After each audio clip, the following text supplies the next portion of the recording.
What's up YouTube? How are you doing today? Chana D, your Techno Dad here, and in this video we're going to be checking out the Demand D11 bookshelf speakers by Definitive Technology. And we're going to get into it right after the jump.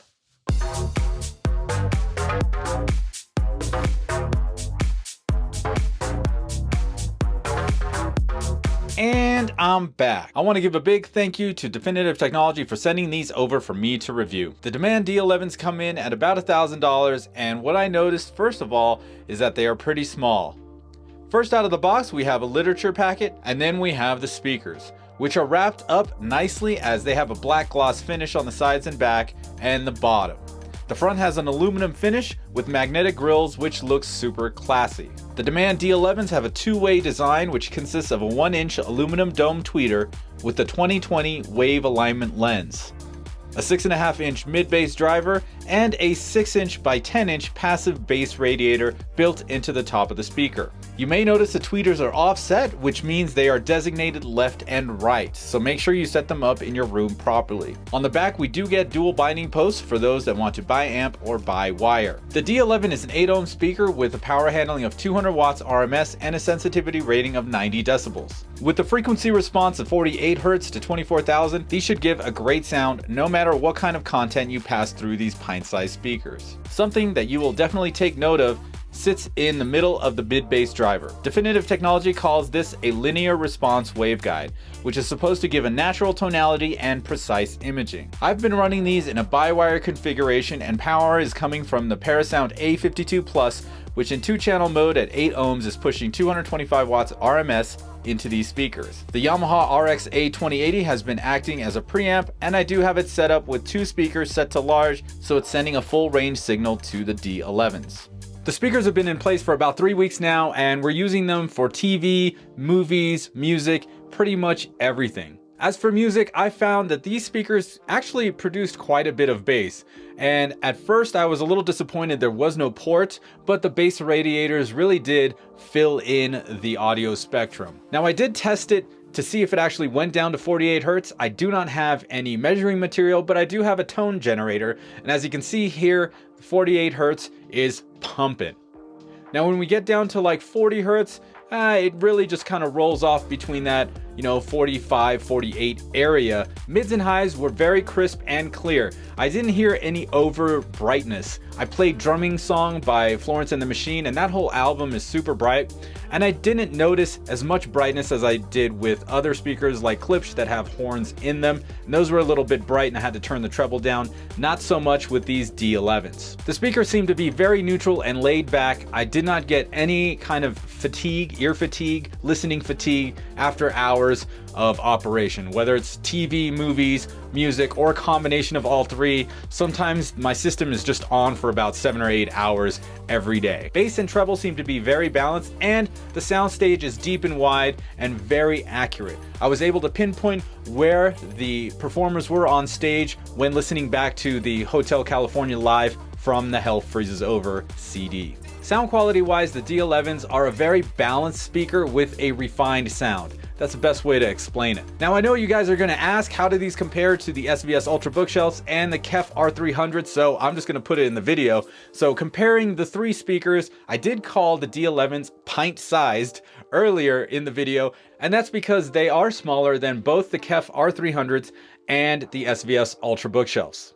I'd say across these 3 speakers, the mids and highs were about on par, but I think the main difference is the bass response across these 3 speakers. It felt like the D11s had less bass output than the SVS or the KEFs.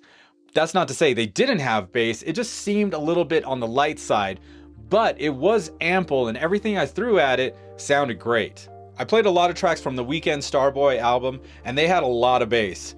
The D11s handled the bass very well. It was tight and defined. Sade's No Ordinary Love sounded excellent as well. The sound was very, very well balanced. Switching gears to the Cardi B album, which has tons of bass, the D11s handle these tracks with poise and precision. The bass in the first track, Get Up 10, was very, very impressive. I don't think the D11s would have held their own had it not been for the bass radiators. Now switching over to movies and TV, I found that the D11s actually performed better than the KEF and the SVS, especially with really dynamic bass and that's coming in at like really high volumes. And with, you know, an amplifier like the Parasound A52 Plus, you know, we're putting a lot of power into these speakers. And yes, before you ask, the KEFs and the SVS were running by wire off the Parasound A52, and both of those speakers also were used with the Yamaha in conjunction as a preamplifier. Now I noticed this first on the KEFs in the movie Mortal Engines, and what I noticed was really nasty. Like I was kind of like disappointed that they, you know, responded this way. Basically what happens, there's like a huge dynamic bass hit, like 3 in a row, and it was the sound of the speaker bottoming out. Now it could be because I'm pushing a lot of power into those speakers and I had the volume cranked, not sure. But this happened on the KEFs and it sounded really bad. When I switched over to the SVS, it sounded kind of the same but less. And when I had the D11s in, nothing at all. Didn't get that experience at all. Now the SVS kind of didn't have a bottoming out sound, more of like a chuffing sound, which is kind of like the, you know, port is kind of farting, for lack of a better term. And that's what I experienced there. Like the D11s were awesome at that. In fact, you know, we just watched Robin Hood, the new Robin Hood with Jamie Foxx last night, and they had a lot of LFE in that movie, and the D11s like were phenomenal, handling all that extra bass. So when comparing these speakers together, I think the D11s actually take the cake for the best overall speaker. Like you'll have a little bit more bass for your music with the KEFs and the SVS, but when you switch over to TV and movies, and of course you're not running subwoofer and you're putting a lot of power into it, the D11s are gonna sound better.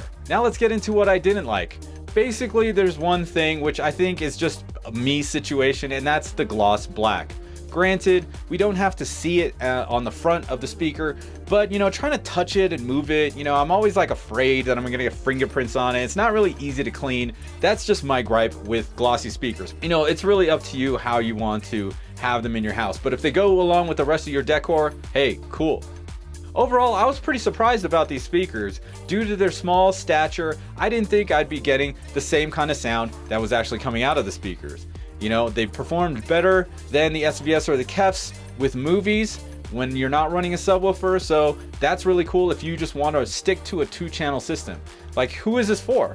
If you're trying to get off of a sound bar, you want better sound quality for your music, or you're tired of Bluetooth speakers that just aren't cutting it anymore, you want something better, definitely take a look at these Demand D11s. Pair that up with a $300 or $500 2-channel amplifier, and you're good to go with an amazing replacement for a soundbar. Definitive Technology did a great job with these speakers, and I'm so stoked to have them in-house. I will be doing audio demos comparing the D11s to the SVS and the KEFs, so stay tuned for that. And I'm still waiting on speakers from Dyn Audio and B&W to throw into the mix. Now, if you guys have any questions for me about this or anything else, leave them down in the comments below, or hit me up on whichever social platform you like to use the most. And again, big shout out and thank you to Definitive Technology for sending these in for review.